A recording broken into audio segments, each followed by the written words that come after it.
This is always the toughest part when you don't have a second person, is framing up your own shot. How does that look? I don't even know. So once again, I find myself in another one of those situations where I have about 3 hours from concept to upload, and I have virtually no idea for a video. I'd like to do something in line with Halloween because I genuinely enjoy the horror format. So what do? Well, I find myself asking the same question that I always do, which is, what is scary? And I don't even really know what I find scary, let alone an entire audience. Conventional horror will tell me to do this. But I find that a little bit overdone, and when I think of what really scares me, I think of moments as a child when somebody was telling me a really scary true alien or true ghost story. But I can't just sit here and tell a ghost story because it doesn't really translate. Getting a scare is like telling a joke. If you don't get it just right, you just look like an asshole. In humor, I'm never trying to actively laugh harder, but with horror, the intrigue in the dark only grows because ultimately it teaches us about death, and the more we know about something, the less afraid of it we are. And that brings me to the doorway of the topic of this video, which is more or less an abbreviation of what scares me. You may have differing opinions, but I'm just hoping to share a moment of intrigue with you. Serial killers are fascinating because they really come in two types, which is process killers and product killers. Jeffrey Dahmer was a product killer. He hated the act of killing so much that he had to get blackout drunk first. He was more interested in the product of the body. A lesser known but personal favorite, known as the Toy Box Killer, was a sexual sadist who kept his victims for months before finally killing them. He enjoyed the process. But what I find most curious with serial killers is the fact that the best of them are still out there at work. John Wayne Gacy had 33 bodies under his house, but he was just such great friends with the police department that one of the detectives even came into his house for a party, noted that it smelled like dead bodies, but ignored it, because John Wayne Gacy is just, hey, he's not that kind of a guy. I think that's what creeps me out the most, is the unknown. Like, aliens have virtually no reason to be scary, but yet they are because of what they might do. For example, number stations. These are long frequency radio broadcasts that you can tune into right now that just play the same sound or recording over and over on loop. For example, my favorite, which is the Check Lady.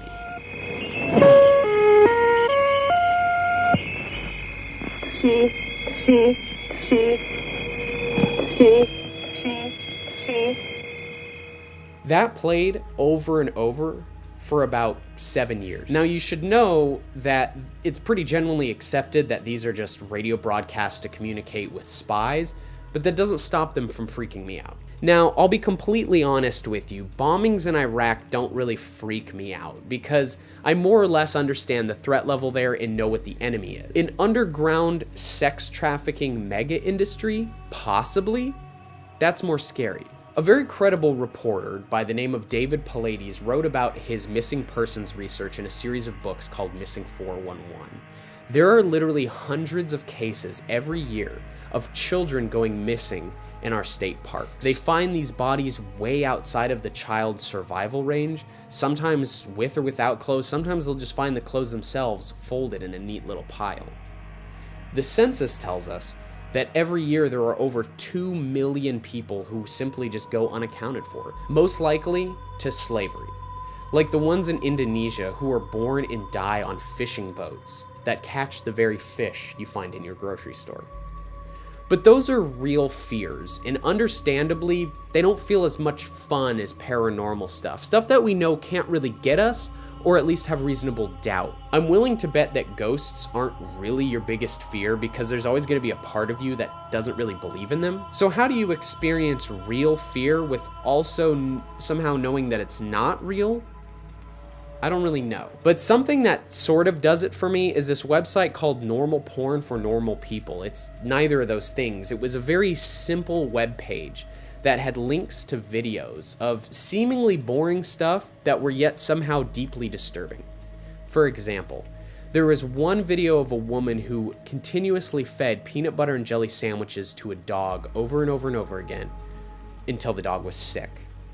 There was another video called useless.avi that was a 19-minute long video of a woman tied to a bed with tape over her mouth, and then a shaved chimpanzee comes in the room, painted red, and you watch the entirety of that animal mauling that woman to death? No, I haven't seen it. But the site was real, but the subject matter and even the existence of some of the videos is debated. So therefore, I have reasonable doubt, and I can get my scare and move on and not have to worry about the blonde lady in the video. But seeing is believing, right? And that's ultimately the best of all worlds. I want to experience it by watching it, know that what I'm watching is real, but also have doubt that experiencing it will have some kind of dramatic effect on my perception of reality. Ghost videos are a pretty good example of that, but they're not really the caliber that I'm talking about. And I had a professor once tell me something that I found pretty interesting, which was that with video, you can close your eyes, but with audio, you can never really stop listening. And this is just personal opinion. I'm not saying it's going to have the same effect on you, but when I add up all the elements to the equation thus far, real fear, but yet I know it's not really real, but I know what I'm experiencing is real, yet I know that what I'm experiencing won't dramatically affect my life, but still at the same time there is mystery as to what the outcome will be. The only thing that I can think to compare it to is this.